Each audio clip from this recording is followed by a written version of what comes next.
Sobriety is more than just saying no to alcohol. It's about reclaiming your life, rebuilding your confidence, and rediscovering your self worth. As someone who's been drinking pretty much my entire life, the reality of navigating life without the brain fog that alcohol causes was a shock to my system. Having to take responsibility for every decision I made, good or bad, was a whole new experience for me. Remembering everything and having to deal with traumas, fears, and anxieties in real time was jarring. But as I navigate this journey and with almost 5 years in, I don't ever want to go back into that fog. Not if I can help it.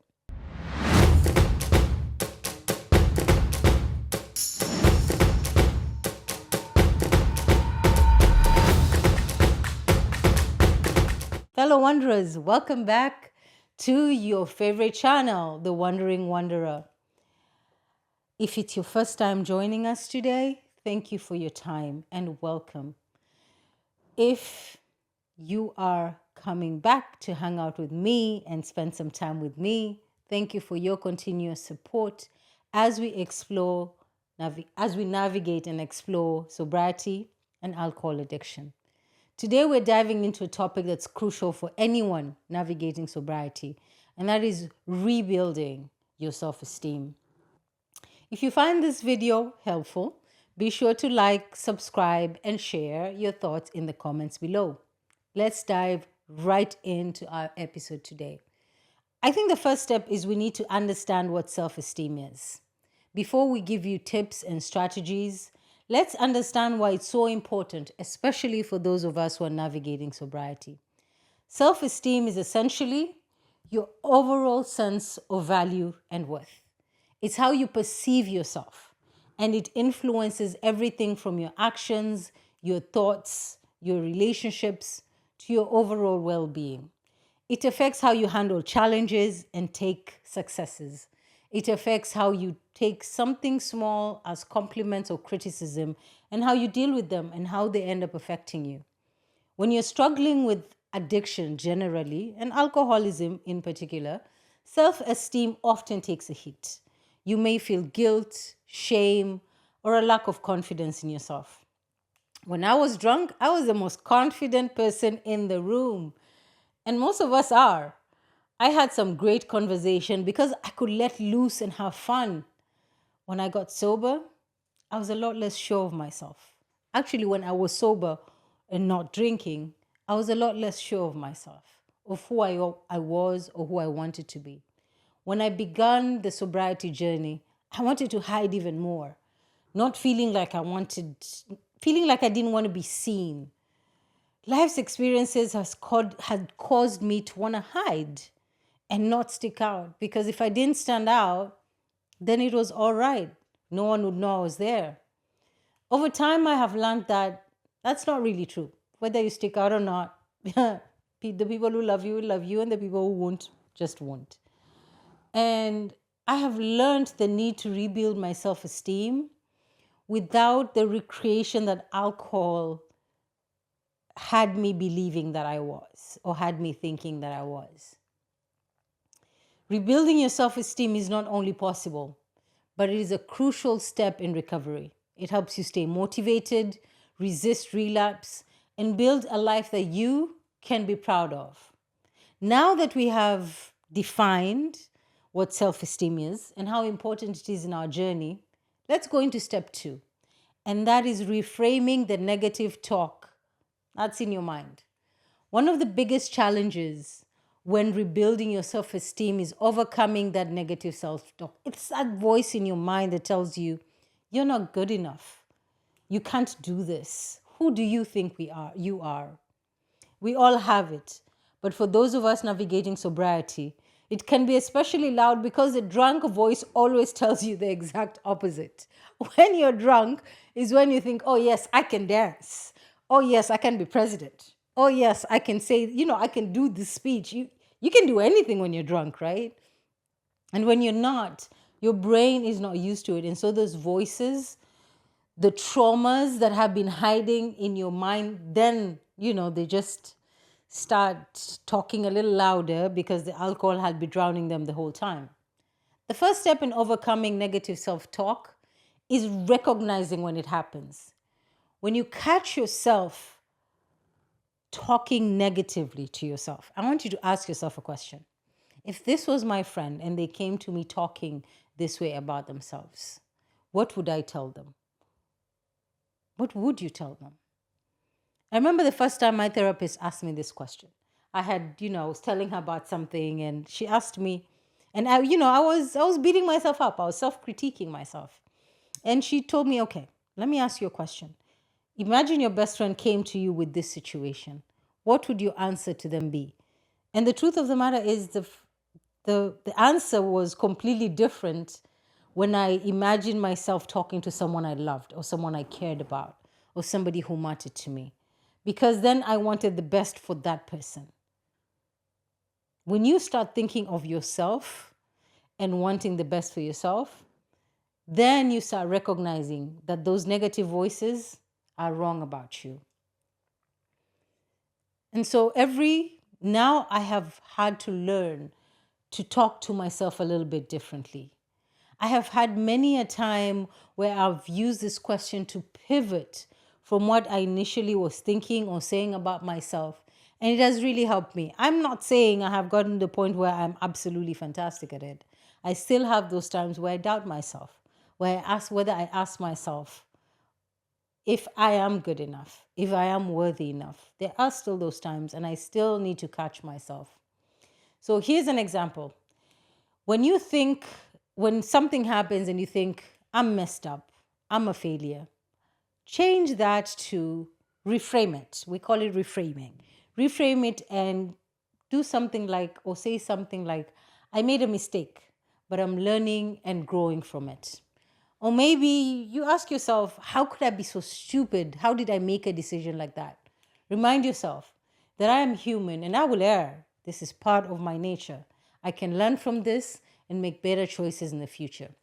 As a recovering alcoholic, only you can be in charge of the orchestra in your mind. I remember the first time I was given this terminology by my therapist, and she said, you have an orchestra in your mind. And a conductor of the orchestra. You are the conductor of the orchestra of the voices in your mind. You are the one who gets to say, this section can be loud now, or this section needs to go quiet. And this section can be loud, and this section can go quiet. And just like the orchestra, it will take a very long time for you to get to the point where you're conducting an orchestra perfectly. It takes practice and years of practice. So take charge and conduct those voices in your head as best you can. Learn, learn, learn.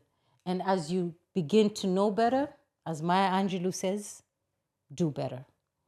This shift in mindset can be a game changer. It takes practice. And just like building muscle, the more you challenge those negative thoughts about yourself, the weaker they become. Once you start reframing those thoughts, the next step is setting goals and celebrating when you achieve those goals. A powerful way to boost your self-esteem is setting small yet achievable goals. When you're new to sobriety, it's important to recognize and celebrate your progress, no matter how small it may seem to you.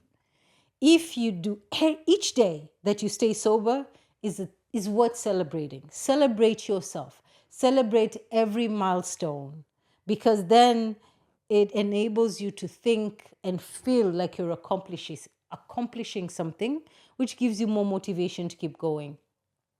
Maybe it's something like sticking to your morning routine, reaching out to a friend, practicing mindfulness or praying for a few minutes each day. As you accomplish each goal, take a moment to acknowledge your success and reward yourself, even if it's in a small way. This fortifies in your mind the importance of making the goal and going through and following through with the goal.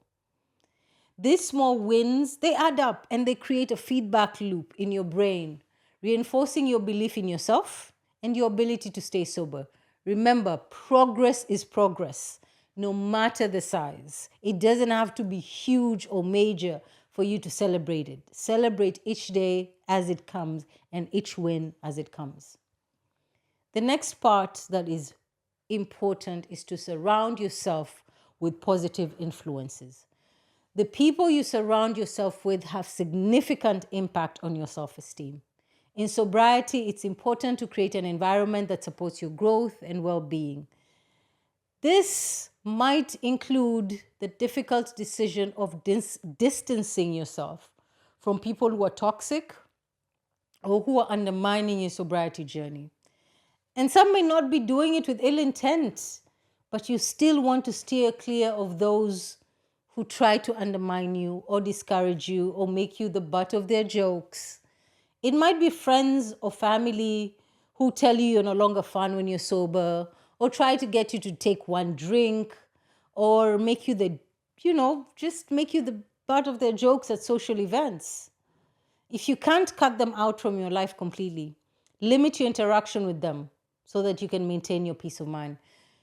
Maintaining your sanity has to be a bigger priority for you than just going along to get along. Instead, seek out people who encourage you, uplift you, and hold you accountable in this journey. This could be supportive friends, family, a member of sober community, a colleague, or someone who understands what you're going through. Positive influences can also come from books, podcasts, or online community focused on personal growth and sobriety. I find sermons from certain preachers uplifting and helpful. I am further inspired by the work of people like Brené Brown and Gabor Mate. Whether it's in reading their books or listening to their podcasts or their videos on YouTube and other platforms, it inspires me and gives me new ideas or new ways of thinking of doing different things. Find people that inspire you. Find people that motivate you. Find people that when you talk, they're willing to listen, or that you can grow and become a better version of you in this journey. I know exercising works for me too, so I try and research ways to stay healthy and grow strong. Sites such as Udemy and YouTube right here are portals to learn many new skills and improve yourself on this journey. Remember, your environment plays a big role in shaping your mindset, so choose to fill it with positivity and encouragement. I know some of you are going to tell me, but Wendy, there's already so much negativity in the world. Yeah, there is. I ain't fighting you on that. But you are what you consume, and how you consume it has an impact on your life. So be intentional about what you consume and how you consume it. It does help, or it does have an impact on how you think and how you feel and how you see yourself and others around you. Try until you find that formula of success for you. I have said this in a few previous episodes as we discuss other things, practicing self-compassion. We touched on this, and I want to say it again. Self-compassion is essential in building self-esteem. It's treating yourself with kindness and love, especially when things don't go as planned. Recovery is a journey with ups and downs. Being harsh on yourself only makes it worse, and it makes it harder. Practice accepting where you are right now. That doesn't mean you're complacent or you don't want to change or you don't want to grow or you don't want to adapt. It means acknowledging where you are and choosing to move forward with kindness towards yourself other than criticism. For many of us, we are our own harshest critics. Our inner voices are super mean to us. My sister-in-law always reminds me, and I'm so lucky to have her. She's always reminding me to be kind to myself because she knows how often my brain will go first to self-critique, no matter how good I'm doing. We all need someone like that in our lives who help us reframe the situations in our lives. A good way to practice self-compassion is through affirmations or journaling. Write down things you like about yourself, things you're grateful for, or simply remind yourself that it's okay not to be perfect. Over time, this practice will help you build a stronger, more resilient version of yourself. I personally have a gratitude journal that I write in every couple of days a week to remind me what I am grateful for each day, what I am looking forward to, and what I am grateful for at the end of the day. In the morning, I have my personal affirmations. There are 15 affirmations that I recite out loud that are based on biblical teachings and verses.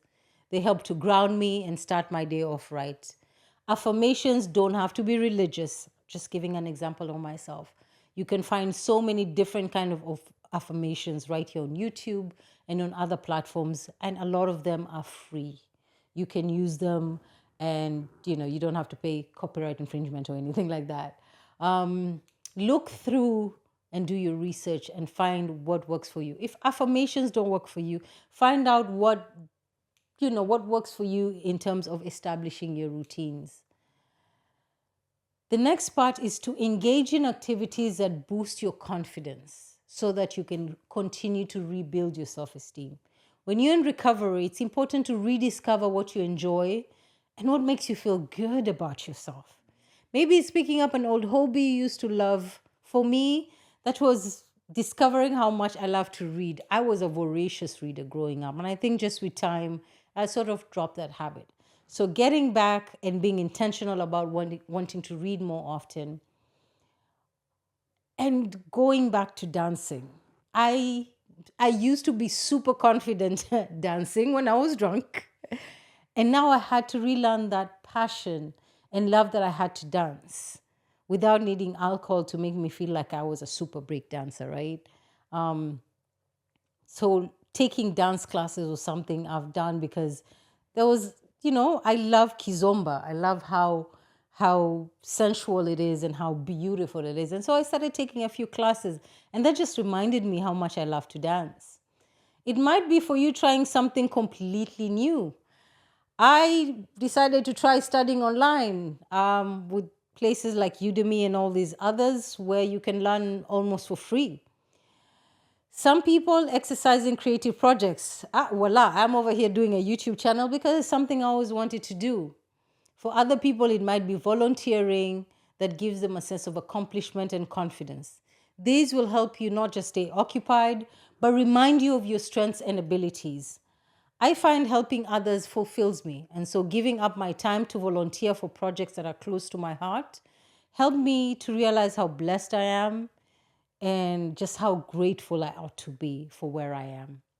Find out what makes you feel good, what gives you a sense of accomplishment, and make that a part of your regular routine. Now, as I wrap up today's episode, I want to remind you that rebuilding self-esteem in sobriety is a process, but it is one that will continue to transform you on this journey. By reframing negative talk, setting small goals, surrounding yourself with positive influences, practicing self-compassion, and engaging in confidence-boosting activities, you're setting yourself up for success. Remember, you are worth having a life that's full of joy, fulfillment, and self-love. It's not about being perfect. It's about making small progress, growing, and rediscovering your own strength. You've always been strong. This is just a time for you to rediscover that strength and your abilities and give yourself permission to be that version of you. Thank you for watching. If you have any tips of experiences or experiences of your own that you'd like to share, please leave them in the comments below. Let's support each other on this journey so that we realize, and you realize, that you're not alone. Thank you so much for watching. And before you go, if you want to keep wondering with me, don't forget to hit that like button, subscribe if you haven't already, and share this video with anyone you think might need it or might enjoy watching it. Check out some of my other videos below and on my channel. And until next week, stay strong, stay blessed, and remember, one step at a time, we can do this together. See ya.